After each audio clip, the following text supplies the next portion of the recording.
अस्य श्री दक्षिणामूर्ति सहस्रनाम स्तोत्रस्य ब्रह्मा ऋषिः गायत्री छन्दः श्री दक्षिणामूर्तिर्देवता ओम बीजं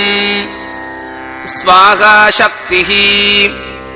नमः कीलकम् श्रीमेधा दक्षिणामूर्ति प्रसाद सिद्ध्यर्थे जपे विनियोगः ध्यानम्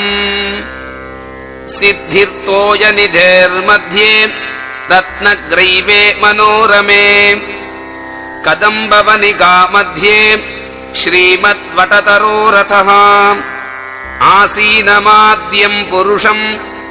आदिमध्यान्तवर्जितम्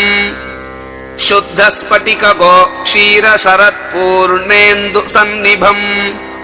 दक्षिणे चाक्षमालां च वह्निं वै वामहस्तके